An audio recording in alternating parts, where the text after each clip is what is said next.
¿Cómo están? Bienvenidos a una nueva edición de Y se nos vino la noche aquí por FM Radio Cristal y por www.fmradiocristal.com.ar. También les había dicho ayer que había una aplicación, busquen la aplicación de Radio Cristal y también si están escuchando por computadora o por la radio en este momento, pueden elegir esa opción. Mi nombre es Ariel Magirena y estamos en Y se nos vino la noche. Como en todos los programas, comenzamos por una selección de lo que ha sido lo más importante de lo que ocurrió en el día. Naturalmente hubo esta mañana muy temprano una conferencia de prensa del vocero presidencial, Manuel Adorni, donde hizo referencia al hecho destacable de la semana, que fue el paro del día de ayer, un paro contundente en el cual todo el mundo ha visto las imágenes por los medios de comunicación, en que las calles estaban vacías, los comercios que abrieron lo hicieron casi inútilmente. Cuando eran consultados por los periodistas, los dueños decían que nadie iba ni siquiera a preguntar. La verdad que solamente faltaban en ese paisaje esas plantas rodadoras de las viejas películas del oeste, en pleno desierto, rodando, llevadas por el viento. Y naturalmente, mientras había transporte, no fue utilizado. También lo mostraron las cámaras, que los colectivos estaban vacíos. La propia ministra de Seguridad fue temprano a corroborarlo en la terminal de Constitución. Quiso tomar un colectivo. Ella y sus funcionarios que la rodeaban eran los únicos que querían o que tenían planes de utilizar el transporte. Tuvo esa gafe que probablemente ustedes ya hayan visto, en la cual su tarjeta no tenía carga y la del funcionario que le prestó la suya para hacer esa simulación de viaje tampoco tenía carga. Esta gente no usa el transporte público, no sabe lo que cuesta, no sabe ni ellos ni sabe el presidente cuál es la realidad que acucia a los argentinos. De hecho, el presidente se vio en aprietos cuando le preguntaron cuánto costaba un litro de leche y evidentemente no sabe no solamente lo que cuesta un litro de leche, no sabe lo que cuesta un pasaje colectivo. Él tampoco sabe lo que cuesta un pasaje de avión. Se ha ido con el dinero público a hacer los viajes que le gustan. Mucha salida que ha sido tomada como oficial y sin embargo no era más que de acuerdo a la agenda personal. De lo personal no quiere hablar el presidente. Una periodista española lo increpó. Le dijo, en realidad le adelantó, podemos hablar de algunos temas personales, y él dijo, de ninguna manera, personal nada, eso es una falta de respeto. Bueno, se enojó bastante el presidente. Lo cierto es que respecto del paro, ya la ministra de Seguridad ayer había dicho que se trataba de un paro débil y fue la misma frase que utilizó el vocero presidencial. Bueno, no iba a contradecir a la máxima autoridad de la seguridad, la que por lo menos se fue a encontrar con los colectivos y arrojar la primera información sobre que había habido atentados sobre ellos. Bueno, un colectivo con sus neumáticos afectados por clavos Miguelito, no Miguelete, y una piedra que la cámara del micro que estaba circulando tomó exactamente cuando impacta sobre uno de sus vidrios. Más no se supo si hubo detenidos, no sabemos qué es lo que ocurrió con ellos en el transcurso de las horas, todos ellos sospechados de haber participado de actos vandálicos, pero estaban todos juntos y en una sola racia policial los encontraron todos juntitos y todos afiliados al sindicato de camioneros, o por lo menos es lo que dijo la versión oficial a los medios. La cuestión es que el paro fue débil, de acuerdo con lo que piensa el gobierno. El pueblo argentino ha decidido no solamente no ir a trabajar, incluso pese a que en muchas oportunidades tenían colectivos a su disposición, sino que también ha decidido tomar como medida de fuerza quedarse en su casa. Vamos a escuchar a Pablo Moyano cómo desmiente al gobierno o cómo le quita autoridad como para hacer esa calificación sobre el paro nacional. Si hubiera sido tan fracaso o débil como lo dijo la señora ministra, no tendría necesidad de responderlo. Les dolió, felicitar a todas las regionales de la CGT del interior del país, donde el paro es casi total en muchas provincias, muchas veces gobernadas por la oposición, y los trabajadores han tenido la voluntad de salir a bancar el paro. Así que bueno, lo que nos digan estos personajes no tienen sin cuidado. De distintos sectores de la sociedad cada vez son más masivas. Eso quiere decir que el rechazo va creciendo. Pero el acontecimiento que se lleva a la jornada de hoy, sin dudas, es chocó un tren. Chocó un tren cerca de la estación Palermo y hubo denuncias por todos lados. Primero estuvo muy temprano el SAME atendiendo los heridos, más casi 100 pasajeros. Hubo algunos internados, 30 permanecieron por lo menos hasta la tarde. Solo 2 de ellos se quedaron en observación. No hubo que lamentar ninguna vida. Lo que hubo que lamentar es que si no se atienden los ferrocarriles, es esto lo que ocurre. Escuchemos lo que dijo Omar Maturano en relación con este incidente. Fue los peritos del sindicato que siempre lo mandamos cuando hay algún accidente, pero bueno, esto se viene trabajando hace 10 días aproximadamente sin señalamiento, debido a la degradación que existe en el ferrocarril y a la falta de seguridad, porque se roban los cables del señalamiento, así que se deben manejar las vías libres, le decimos nosotros, o el lugar que vas a ocupar y que tiene que estar libre, con papeles. Te notifican por un papel, o te notifican o te hacen señas con una bandera verde, vos avanzás, y bueno, acá parece que hubo un error humano, o no sabemos todavía. El tren avanza y choca una locomotora vacía, que estaba arriba del puente, y bueno, y después conoces, si ves la televisión, conoces bien lo que está pasando, que hasta tuvieron que cortar alambre porque en esa nueva obra no hay para hacer una evacuación correspondiente que debe pasar en cualquier servicio público, como si, que Dios no quiera, ocurriera un accidente ahí en la vía nueva del Mitre, que está por sobrenivel. Tampoco hay para hacer una evacuación rápida y trasladar los enfermos, accidentados. Lo bueno hasta ahora que sabemos es que no hay ningún fallecido y que bueno, el personal de conducción está golpeado. Inmediatamente después de conocido este incidente, las redes comenzaron a hacer un pedido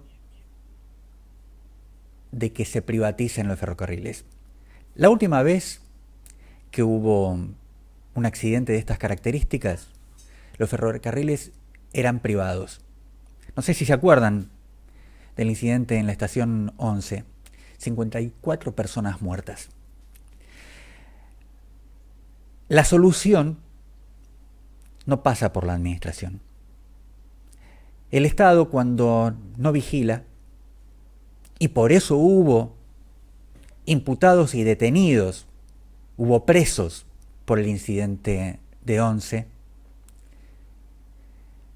porque el Estado no supo estar presente, no importa si la administración era privada. Fueron funcionarios del Estado los que resultaron presos por aquel accidente. Pero en este accidente del día de hoy, nos enteramos por parte del titular de la fraternidad, Omar Maturana, que en qué condiciones están trabajando. Él representa a los maquinistas y nos describe de qué manera, ya que no funcionan las señales, se avisan por un papel. Incluso pudimos escuchar una conversación por walkie-talkie, porque el hecho sorprendió al maquinista, porque ya había tenido permiso oral para circular por ahí. Esa es una zona que, según describió después otro trabajador ferroviario y representante del sector, el Pollo Obrero, tiene curvas y contracurvas y se hace muy difícil para el maquinista saber si hay algo y verlo a tiempo, porque el tren viene con una velocidad de marcha. Por eso también fue que el golpe ha sido tan fuerte sobre el furgón que estaba luego de una locomotora que estaba detenida en el puente y que llevaba presuntamente herramientas como para realizar reparaciones.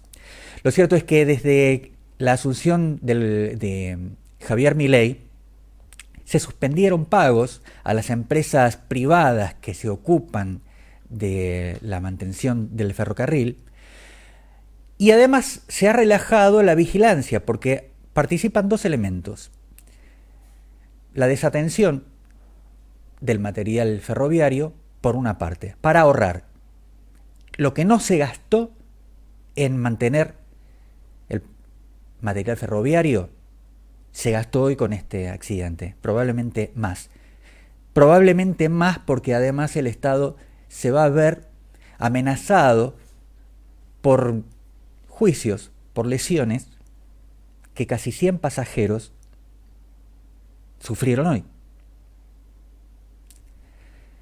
Pero por otra parte, nos enteramos de que se roban los cables de los sistemas de señalización. Y esto quiere decir que no funciona la seguridad por parte del Estado, que no hay otro que la de, sino el Estado. ¿Quién va a detener a alguien que está cometiendo un delito flagrante en las señales del ferrocarril, si no es la policía? Si el Estado no está presente, las vidas están en riesgo. Y hoy podemos decir que ha sido una desgracia con suerte, porque no contamos ningún muerto.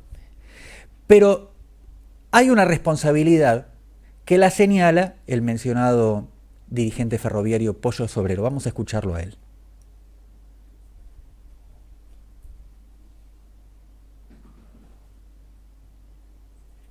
Bien, ¿qué fue lo que pasó? Sí. Quiero hablar bien con los compañeros. Ahora, esto cargárselo a la cuenta de Milei, porque esto es responsabilidad de la falta de inversiones que hay en la empresa. Cargárselo a la cuenta de ellos. Cerramos con la noticia del día, pero hay dos noticias muy importantes que apenas son tratadas como trascendidos.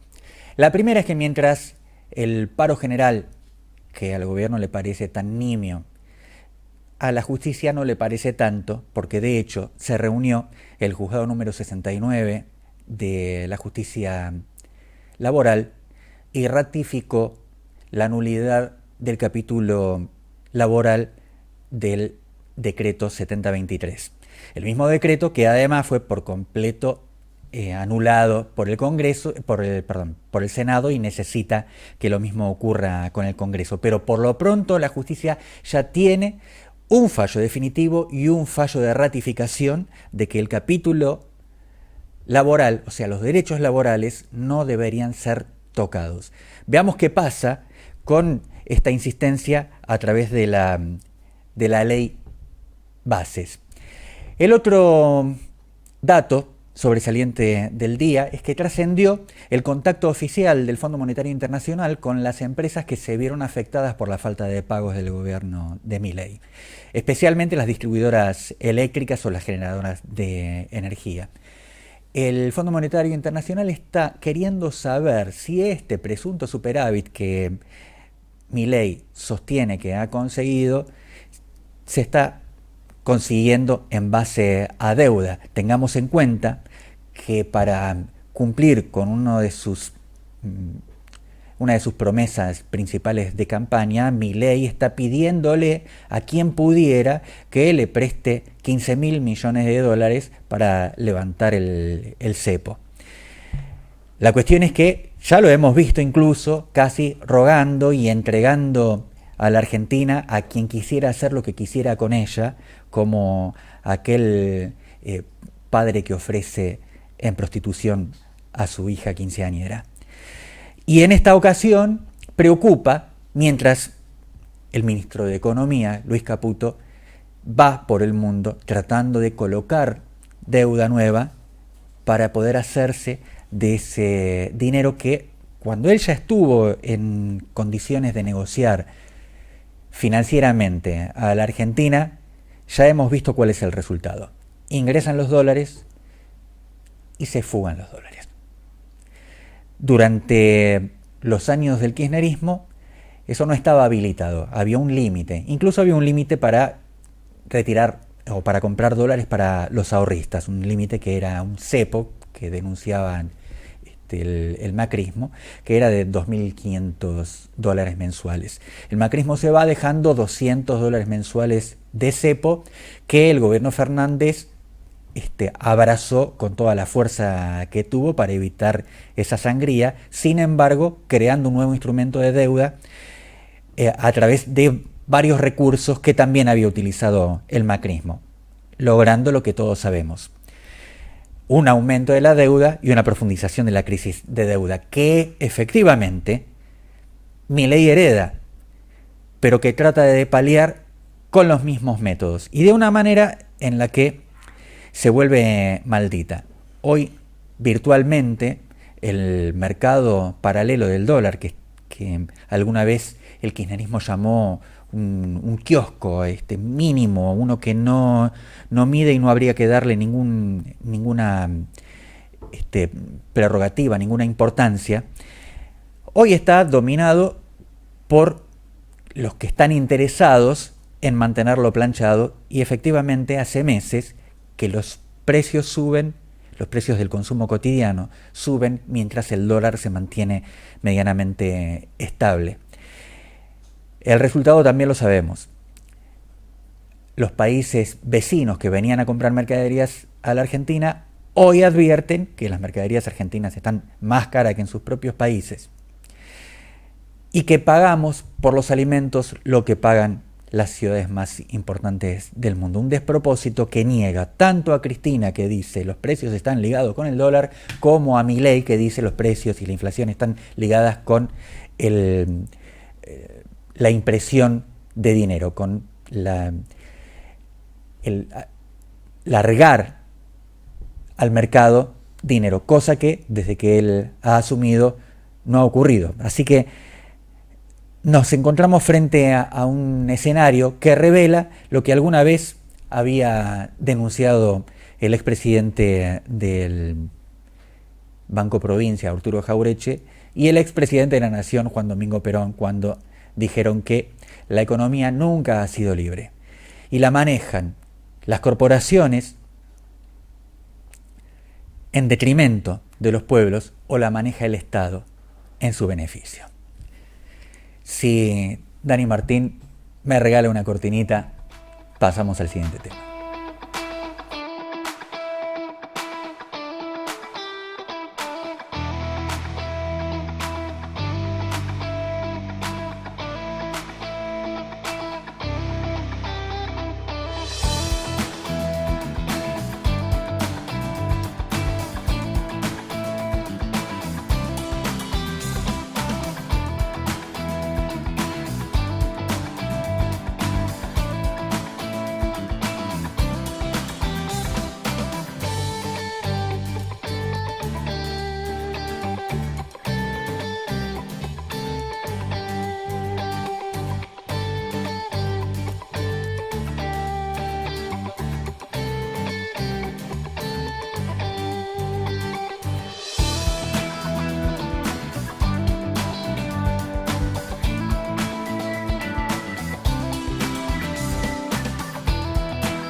Bueno, y es un gusto enorme para mí presentar a mi colega Samantha Matzkes, quien nos viene a acompañar y a ofrecer su trabajo en una columna que espero que sea habitual entre nosotros. Bienvenida, Samantha. Hola, buenas noches, muchas gracias. Te iba a decir bienvenido, pero sí, también. Sí. Los viernes, porque estás inaugurando viernes, me parece, ¿o no? Lo inauguramos el viernes pasado. Lo inauguraron el viernes pasado sin mí. Bueno, sí. Entonces soy nueva. Bueno, la verdad que muy, muy contenta y sí, vamos... O lo estoy soñando, Daniel. O me está mintiendo. ¿No? Ok. Entonces, no lo soñé. Tampoco. Que sí, vamos a hacerlo habitual. Intuyo que seguimos los viernes firmes para traerte historias. Historias que tienen que ver con la cuestión más local, quizás también con la periferia. A ver, cuando uno se desplaza hacia lugares nuevos, porque va de viaje, porque va a conocer a alguien, porque empieza una rutina nueva, se da cuenta que en esos lugares, que en esos pagos, hay cada historia, que son muy interesantes y que son a veces también muy complejas, muy ricas, y que a través de esas historias uno puede entender a dónde está mirando o participando de una actividad comunitaria. ¿Qué descubriste, Samantha? ¿Y dónde? Y por eso, porque he viajado, no en tren, que me gusta mucho, que después lo vamos a hacer en tren, pero me he animado a hacer un par de kilómetros y me fui a San Pedro. Estuve en San Pedro hace unas semanas y descubrí que hay un grupo de vecinos muy entusiastas que están en una búsqueda de unos túneles, que son túneles franciscanos de la época colonial. Y la verdad que me sorprendió muchísimo porque hay una iniciativa comunitaria en sostener, buscar y preservar la identidad comunitaria del pueblo. Y en eso...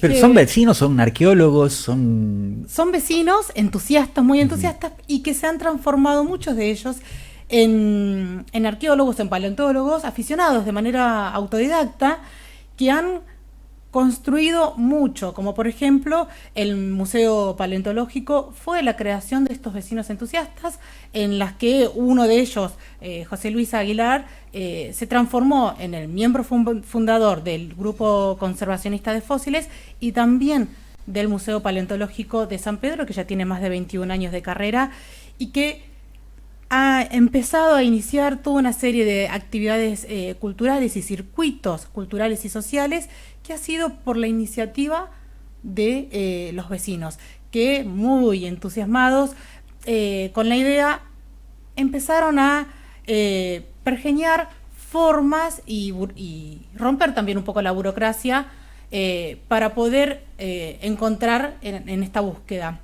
Así que la idea mía era poder hablar en primera persona con José Luis, para que él nos cuente hace cuánto tiempo vienen desarrollando esta búsqueda, cuáles son los otros circuitos que te he mencionado que ya hay.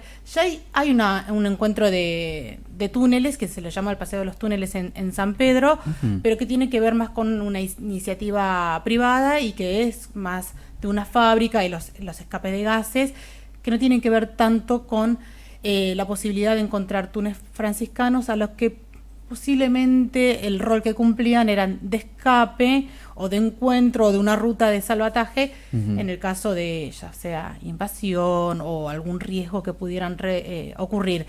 Eso pasa mucho en la historia de los túneles que hay en la Manzana de las Luces o en otros circuitos que hay en la ciudad de Buenos Aires. Pero la verdad que te estoy contando como una visitante, y la verdad que mi propuesta es que podamos tener en primera persona la voz de los protagonistas, que son los Ahora vecinos. Vamos a llamar a Aguilar, pero contame vos cómo te encontraste con eso, que vos llegaste a San Pedro y alguien dijo: a vos que no te conozco te tengo que contar una cosa que me pasó.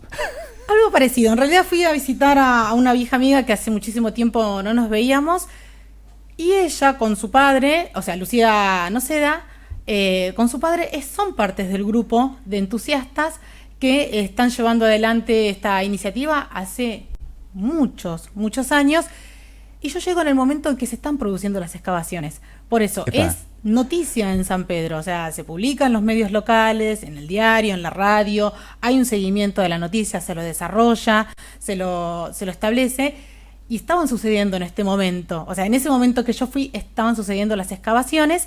Entonces es algo en lo que colabora y que se va de boca en boca y de voz en voz, pasando la novedad y la noticia, y que ya se hizo carne, se hizo cuerpo. Aprovecha que tenemos la comunicación establecida y habla con tu invitado. Está bien. Entonces, ahora sí podemos hablar con José Luis, que él es un paleontólogo aficionado, que es el creador del Grupo Conservacionista de Fósiles y es el miembro fundador del Museo Paleontológico de la ciudad de San Pedro. José Luis Aguilar, muy buenas noches. Samantha Matzke y Ariel Magirena te saludan. ¿Cómo andan, chicos? Muy bien, y la verdad Muchas gracias. todavía yo sigo entusiasmada y emocionada por esta novedad que me encontré cuando viajé hace un par de semanas a San Pedro, más que nada por esta participación colectiva que ha dado muchísimos frutos. Yo quería saber, José Luis, ¿hace cuánto tiempo que están buscando los túneles o el túnel? Sí, nosotros iniciamos tratando de aportar algo a esta historia del túnel o de los túneles, que es un mito urbano que viene acá en San Pedro desde hace décadas. Nosotros desde el museo empezamos a querer aportar en el año 2009. En el año 2009 el grupo del museo logró traer un georradar, que en aquel momento era de la Universidad de Buenos Aires, y empezar a hacer los primeros escaneos en el subsuelo para ver si en el casco histórico podíamos tener novedades respecto de alguna cavidad que se pudiera asociar a la construcción de algún túnel. Después eso se repitió en el 2012, después en el 2016 y ahora se acaba de repetir no hace mucho, a fines del 2023, con diferentes equipos de diferentes empresas, y todos los datos técnicos que arrojan estos equipos, junto con anécdotas y vivencias y recuerdos de las personas más viejas de acá de la ciudad que aportan sus testimonios, todo nos hace confluir en un punto en la zona del Boulevard Costanero, es decir, ahí en la cresta de Barranca que da al río, donde muy posiblemente haya una cavidad que se podría asociar con alguna especie de túnel. Esto es un lugar que, si nosotros lo vemos en una vista aérea, es el punto más cercano a lo que hoy es el municipio, y que antes del municipio era el convento franciscano que alrededor del cual se fundó la ciudad, que es de donde, según la lógica, iniciaría el recorrido alguno de estos túneles. Si vos medís el lugar, es el lugar más cercano. Es decir, ¿por qué recalco esto? Porque si vos vamos a situarnos en el pasado. Estamos hablando que San Pedro en 1760 construyen un convento franciscano, y a partir de ahí monjes se establecen acá en la ciudad, y alrededor de ese convento se empieza a fundar el pueblo. Bueno, imagínate que vos sos un monje y que tu superior te indica cavar un túnel que en aquel momento no tenía demasiados objetivos más allá de que fuera una vía de escape. Es decir, hay que tener en cuenta que en esa época había muchos ataques de malones, mucho vandalismo, entonces hasta se creería posible que un convento perdido acá en el medio de la nada, en esa época en la provincia de Buenos Aires, evaluaran la posibilidad de cavar un túnel de escape ante algún tipo de situación de ese tipo. Si a vos te ordenaban cavar ese túnel, vos lo primero que ibas a hacer era tratar de ver cuál era, hacia dónde y cuál era el punto más cercano para cavar lo menos posible, en una cuestión lógica. Y ese punto más cercano es este lugar en la barranca, en la cresta de Barranca, donde todos los equipos muestran que abajo de esos pavimentos, ahora está pavimentado el lugar, es parte del circuito turístico de la ciudad, hay una oquedad o algo hueco que corre ahí a 3 o 4 metros de profundidad, que bueno, ojalá que en algún determinado momento podamos excavar o perforar, que es lo que estamos haciendo, y dar físicamente, más allá de lo técnico, más allá de los equipos y más allá de las versiones, que podemos encontrarlo físicamente, ¿no? José Luis, ¿qué implicaría encontrar físicamente, o sea, que este mito pase a ser una realidad efectiva y que se transforme efectivamente en el encuentro con el túnel o los túneles si es que existieran. ¿Qué significaría para la ciudad de San Pedro? Bueno, nosotros lo vemos desde diferentes puntos de vista, porque históricamente estaríamos encontrando la estructura arquitectónica más antigua de la ciudad. Eso ya de por sí tendría un valor extra porque sería, digamos, parte del hito fundacional que fue el antiguo convento. Hoy el convento nosotros no lo tenemos porque en 1888 el convento ya estaba muy deteriorado y se decidió en aquel momento demolerlo y construir en el mismo terreno el municipio actual. Entonces, poder encontrar una estructura vinculada a aquel convento históricamente sería un hecho interesante para la ciudad, para la comunidad, ¿no? Pero después hay un punto de vista que tiene que ver con lo turístico también. Este sector que nosotros estamos relevando es pleno casco histórico, sobre la zona de Barranca, y es donde más confluencia turística tenés. O sea que a la sociedad le aportaría un punto de interés totalmente novedoso, ¿no? Porque aparte estamos hablando de una temática como túneles, que los túneles siempre tienen como una especie de romanticismo alrededor y son muy atractivos para la gente, ¿no? Así que me parece que esos son los dos puntos más relevantes, digamos, lo histórico y lo turístico. José Luis, cuando vos decís que presumen que podían haber sido diseñados para como una vía de escape frente a alguna vicisitud como podía ser un malón, ¿hay alguna historia de haber tenido que fugarse del convento o están ahí como registro arqueológico pero que no tiene una historia detrás de que lo confirme? Hay muchos documentos que hablan de todas las rencillas, no solo con los malones de la época, sino también, imagínate que estamos hablando de la época en que todavía no nos habíamos independizado y había muchos problemas con los realistas, y acá en San Pedro incluso hubo un par de episodios en los que tropas españolas desembarcaron, cañonearon la ciudad, prendieron fuego el pueblo, en un determinado momento invaden el convento y arrojan a uno de los sacerdotes de arriba de la torre de la iglesia del convento. Es decir, la convulsión era mucha porque, bueno, había puja de poder, de territorio y demás, y todo eso está reflejado en los documentos. Ahora, qué compromiso, ¿no? De los religiosos de ese convento que sufrieron este tipo de acoso y de ataque del imperio. Como que formaron parte de la resistencia y claro, porque de la independencia, ¿no? De la construcción de la independencia. Que el convento, este convento como otros en otros pueblos, eran como una punta de lanza, pongámoslo entre comillas, ¿no?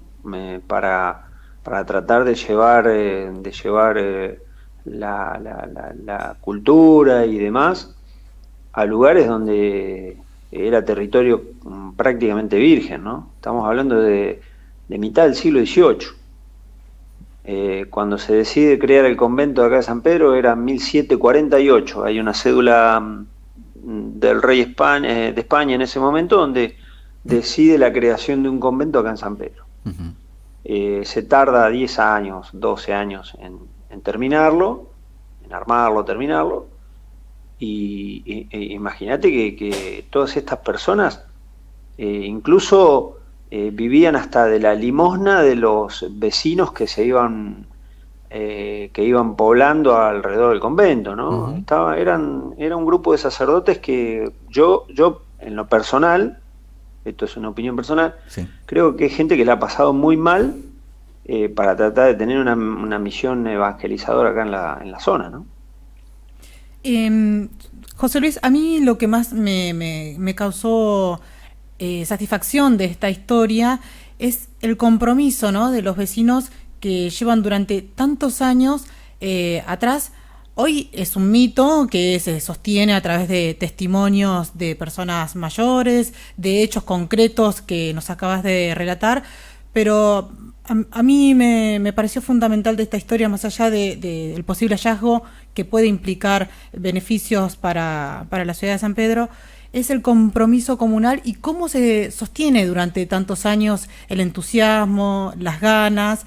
Me imagino que no es que sobran fondos para hacer las excavaciones, que deben ser muy costosas, o incluso la cuestión más burocrática. Contame un poco ese entusiasmo, cómo se logra mantener durante tantos años y un compromiso activo de tantos, a pesar de que todavía no se han encontrado con este mito develado.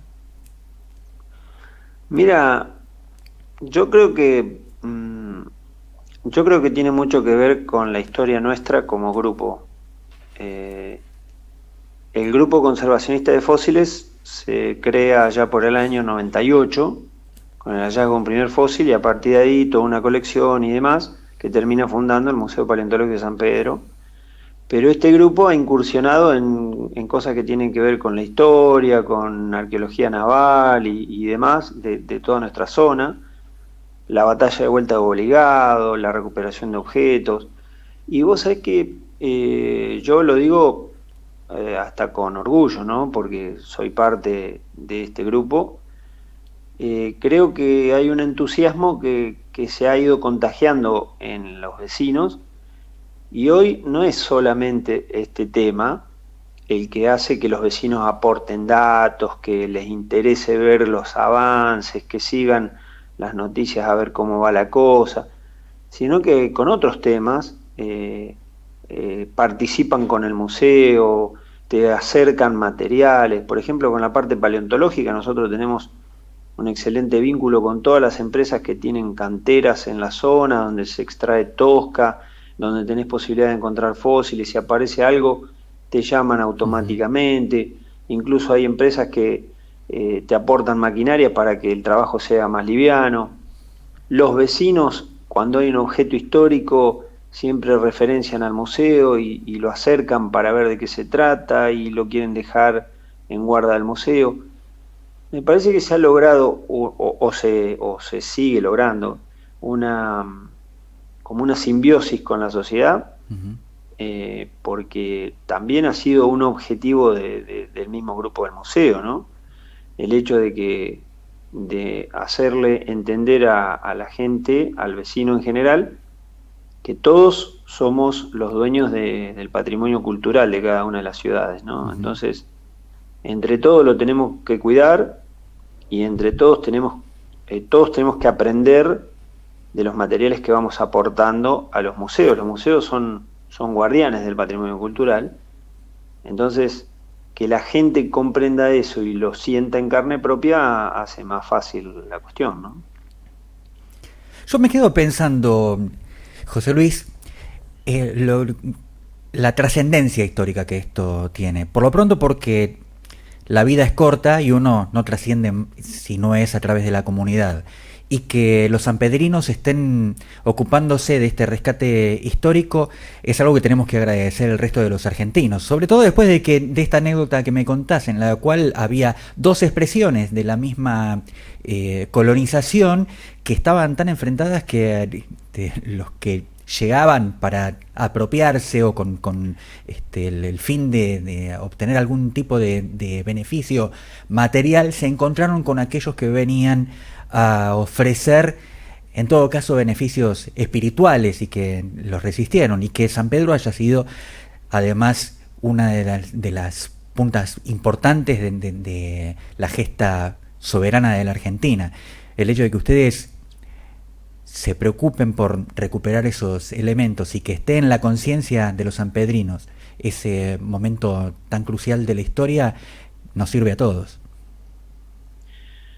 Sí, mira, nosotros somos conscientes de que San Pedro, como las localidades vecinas, Varadero, Ramallo, cuando hablamos de historia, nosotros siempre estuvimos ubicados a la vera de lo que era el antiguo Camino Real, que iba desde Buenos Aires hacia el interior, más precisamente hacia la zona de Córdoba. Entonces, esta fue una zona que tiene una historia riquísima, ¿no? Riquísima. Y no solamente por lo que implicaba el tránsito por el Camino Real, sino porque estamos también a la margen de un río que es uno de los más importantes del país, como es el río Paraná. Entonces, eso también hizo que hubiera hechos históricos vinculados al río. Entonces, participar de todas estas cosas para nosotros se ha convertido como en una premisa. Vos fíjate que en 1845, acá en la localidad de Vuelta de Obligado, se dio el combate, el reconocidísimo combate de la Vuelta de Obligado, donde las tropas de Mansilla defendieron de la incursión anglo-francesa y demás. Bueno, el Museo Paleontológico hoy atesora todas las cartas manuscritas por Mansilla y sus comandantes que eran enviadas al juez de paz de San Pedro en aquella época en cuestiones de logística, preparativos del dispositivo de defensa y demás. Y todo eso lo atesoramos porque siempre hemos querido ser referentes en el tema, y eso nos ha llevado, por ejemplo, con estos documentos, a generar un convenio con la Corte Suprema de Justicia de la provincia. Entonces el fondo documental del Juzgado de Paz local quedó en el museo. Bueno, obviamente que sabemos de la trascendencia, y obviamente que sabemos que nosotros no somos de plástico y que algún día nosotros nos vamos a estar. Entonces tratamos, en este periodo que nos toca, de ser los pequeños protagonistas del resguardo de toda esta historia, abarcar todo lo posible, recolectar todo lo posible, juntar todo lo posible, reunir todo lo posible, que se difunda todo lo posible, y todo eso va a quedar para las futuras generaciones que quieran tomar la posta también. Bueno, recapitulando la búsqueda de túneles, ¿en qué instancia estamos ahora? Y contame un poquito cómo se administran los fondos, si son donaciones, si son las empresas que colaboran. No hay fondo, ¿Cómo sostienen esa búsqueda? La perforadora, con que se han hecho algunos sondeos de inspección de los lugares más... Nosotros hemos empezado por perforar lugares que no afecten al uso público. Bien. Es decir, hemos perforado lugares que tienen, por ejemplo, algún pedazo verde, césped, algún jardín que nos han permitido y demás, el patio de la municipalidad y demás, sin tener que romper demasiado. Bien. Bueno, todo eso lo hacemos con una perforadora, una gente que hace pozos de agua acá en la zona rural, que es la familia Bastía, Perforaciones Bastía, que desinteresadamente pierden un día de trabajo para acompañar las locuras del museo. Así que eso es por demás de destacable, porque es una empresa familiar que aporta su herramienta para que el museo pueda llevar a cabo estas investigaciones. Si vos me preguntás a mí en qué instancia estamos actualmente, yo te diría que estoy casi seguro por dónde pasa el túnel, pero sé que pasa por abajo de un pavimento en un lugar muy transitado, y que para poder llegar al túnel yo tengo que romper ese pavimento. Entonces, en la instancia en la que estamos es en la de esperar el momento justo digo en todo sentido, ¿no? El momento del año, el momento, si se quiere, el momento político, el momento de interacción con el municipio, lo que fuera, como para pedir la perforación de ese pavimento. Es decir, no es que vamos a romper una cuadra de pavimento, sino que necesitamos hacer unos agujeritos de 10 centímetros de diámetro para poder seguir bajando la mecha en los lugares que creemos que ya es casi seguro que lo tenemos detectado. Así que bueno, ojalá que pronto se alineen algunos planetas y podamos estar contándole que lo encontramos, ¿no? Ojalá y vamos a estar, por lo menos yo voy a estar al pendiente ahí de cómo va la investigación con los túneles. Te quiero agradecer. Porque tenés una espía. Claro, yo tengo una enviada especial, una local. Le quiero agradecer a Lucía Noceda y a su familia, que ella estaba tan entusiasmada con la historia contándome que me cautivó y que me contagió ese entusiasmo, y además es una enamorada de San Pedro, ama cada Sí, rincón de su ciudad profundamente. Entonces ella me cuenta todas las historias y ya dijimos que vamos a seguir profundizando capítulo San Pedro porque hay historias apasionantes en la participación de las mujeres dentro de la batalla de Vuelta de Obligado. En fin, hay un sí, montón claro. de historias para contar allí, así que vamos a seguir con la espía para que nos cuenten los avances de las perforaciones y te quiero agradecer muchísimo esta comunicación telefónica con nosotros y que nos hayas contado en primera persona lo que es y lo que significa la participación comunitaria activa dentro de la comunidad de San Pedro. No, gracias a ustedes por la difusión. Siempre digo lo mismo cuando hacemos una nota. Nosotros podemos hacer un montón de cosas, pero hay que contárselo a la gente y el nexo entre lo que hace un museo, como en este caso, y la gente son ustedes, los medios de comunicación. Así que los agradecidos siempre somos nosotros. Muchas gracias. Gracias, José Luis. Chao, chicos. Hasta luego, gracias.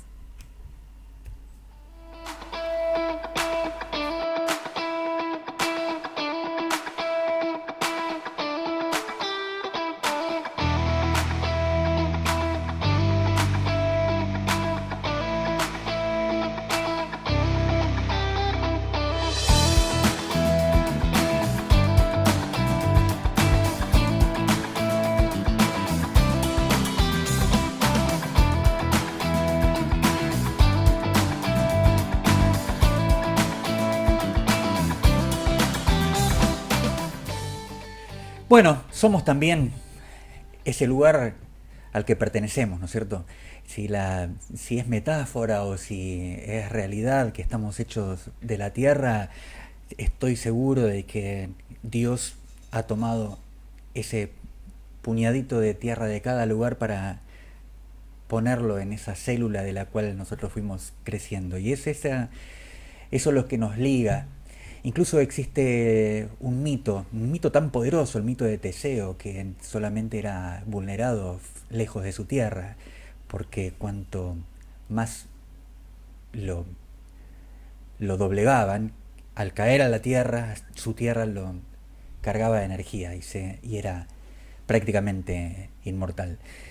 Y por eso también tantos argentinos que se han visto en la obligación por tantos infieles que lo han convertido a nuestro país en momentos en un lugar invivible, siempre extrañan, siempre está la crítica y también la melancolía. Y así estamos. Y el mundo se ocupa de nosotros, se ocupa. De hecho, tengo también como información del día que resulta que ya está cerrando la Feria del Libro, ¿no? ¿Usted fue a la Feria del Libro, Samantha? No, no fui. Estoy viendo si participo o no. Está bien, está bien. ¿Sabe leer? Por ahora, esa es sí, una gran sí. dificultad esa. Sí, esa es compleja. No, estoy viendo de participar. A mí la feria como ámbito de compra no me entusiasma tanto, pero sí todo lo que ofrece la Feria del Libro, ¿no? La charla, la posibilidad de encontrarse con los autores y todas las demás muestras que y usted hay llevó ahí. Su libro a otras ferias del libro, ¿no? Sí, a ferias más chicas, más comunales, que me parece que también es muy interesante ese mundo de ferias chicas que hay en todo el conurbano bonaerense y en el resto del país. Es muy interesante lo que va pasando. Como son mini ferias del libro, esas réplicas son muy, muy buenas, así que recomiendo que vayan cuando Lo encuentren. cierto es que en la Feria del Libro que se está llevando adelante en el predio de la Rural, que ya se está despidiendo, hubo la posibilidad de presentar el libro del presidente, El Camino del Libertario, que la empresa que la ha editado, Planeta, la dueña de Ediciones Deusto, decidió retirar de las librerías toda la edición de este libro, ya que, dicen ellos, tiene información errónea, información equivocada sobre el currículum del presidente. La edición en la Argentina dice que el presidente efectivamente se recibió en la Universidad de Belgrano y la edición europea dice que es egresado de la UBA y que además cuenta con un doctorado obtenido en California. Cuando se encontraron los españoles con que esa información era, digámoslo bien, falsa, no sabemos quién la habrá suministrado, lo cierto es que es información falsa, decidieron, bueno, sacrificar la guita que se gastaron en imprimir y en distribuir el libro para evitar demandas. Porque se hacen cargo, las editoriales tienen que hacerse cargo de lo que publican. Bueno, es probable que ese libro, esta edición, si alguno ya la compró, tenga en sus manos un incunable, un libro con falsedades que ha sido retirado de la circulación. Lo que prometió, sí, la empresa Planeta, que es muy conocida en la Argentina y tiene inversiones fuertes en Argentina, está asociada al grupo Clarín y ha dado premios a importantes escritores de la Argentina, ha decidido en España que no se puede hacer cargo de ese tipo de infamias. Aquí también se consultó a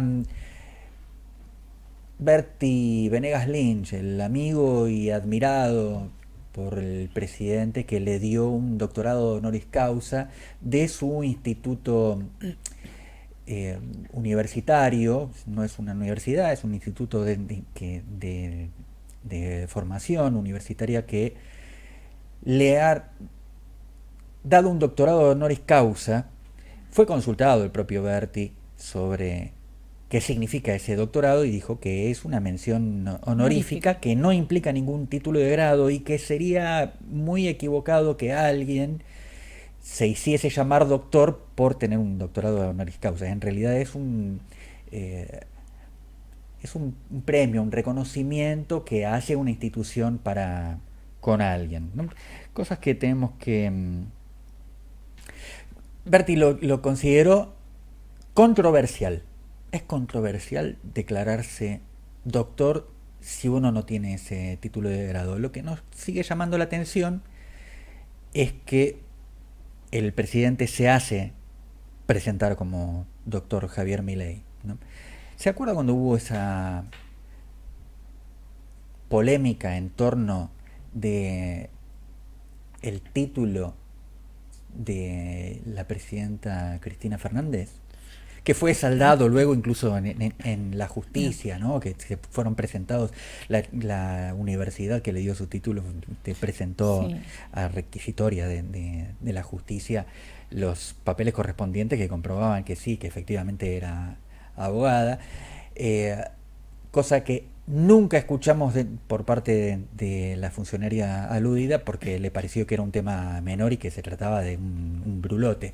Nosotros llamamos brulote a lo que la gente hoy inexplicablemente llama fake news. Y se despreocupó por eso. ¿Sabe que todavía hay gente que dice que presente el título, que presente el título? Sí, te lo estaba por decir. Sí. Todavía persiste esa idea de que falsificó, lo que dicen es que falsificó el título y está falsificado todo, digamos. Ajá. Así que todo, hasta la universidad y las causas que puede haber llevado, porque estaba en un estudio jurídico junto con su marido. Claro, se cae todo. Se debería caer todo porque sí, claro. Es apropiación ilegítima. O sea, es todo ilegítimo, es todo ilegal. Pero bueno, sigue todo en pie. Bueno, ese tipo de riesgo no quiere tener la empresa Planeta. Está muy bien. Por eso retira los libros. Nosotros, ¿en qué horario estamos? Discúlpeme, porque esto es Radio Verdad. En vivo. Celular Verdad. Estamos en los últimos 5 minutos del programa, así que no tengo tiempo para contarles la sorpresa de haber... El lunes se los voy a contar. La sorpresa de haber visto una serie en televisión. ¿En televisión abierta? No, en televisión por streaming. En realidad yo tengo que confesar que soy un pirata y que las encuentro cuando busco una película, la encuentro de alguien que la quiere compartir y tiene esa generosidad conmigo y yo puedo hacerlo. En este caso es una serie que ha tomado muchísima relevancia por el hecho de que hay un acoso a una persona y lo comete una mujer. La serie se llama Bebé Reno. Lo único que le puedo adelantar es que lo que parecía una serie mordaz, con humor negro y se anuncia como inspirada en hechos reales, es una basofia de la Agenda 2030 que ofende en cada capítulo. Pierde su calidad lamentablemente. El actor que le interpreta al acosado es increíble, como uno lo ve prácticamente sufriendo. Se presume que él, como es el autor del libro, es el que ha recibido ese tipo de acoso, pero hay algunos elementos, y al final lo estoy diciendo hoy y el lunes no les cuento más nada, ofensivos, como el hecho de que en un momento un señor, no le quiero espolear, aunque no vale la pena que vean esta basofia, representativa de la Agenda 2030 y fundamentalmente de los mecanismos de difusión de la corona británica, el mundo que a ellos les interesa, ¿no es cierto? La serie está llena de esos clichés, negros, negras, víctimas, homosexuales, travestis, todo aquello con una naturalidad pasmosa, que además describen, para el que se queda mirando, describen: che, pero qué sociedad de mierda que es la sociedad inglesa. Bueno, cuando faltaba un poquito para que uno se diera cuenta que esto es así, el papá de uno de los personajes dice, para decir que ha sido victimizado, dice: vos sabés que yo estudié en una escuela católica. Bueno, cerrame la 8. Si podés, buscate otras cosas, hay muchas cosas. Pasala de largo. Yo la he pasado de largo. ¿La pasaste de largo? Sí, bueno, no me entusiasmó. A mí me la recomendaron y yo sinopsis. dije, bueno, a ver si esto me da curiosidad. No me dio curiosidad. Está bien. El resto de las cosas se las voy a contar a usted mientras nos estamos yendo. El lunes nos volvemos a encontrar a las 9 de la noche, como todos los lunes, los martes también, los miércoles hacemos un programa de miércoles, también tenemos nuestro programa de jueves y ahora los de los viernes. Así que los espero. Muchas gracias por acompañarnos.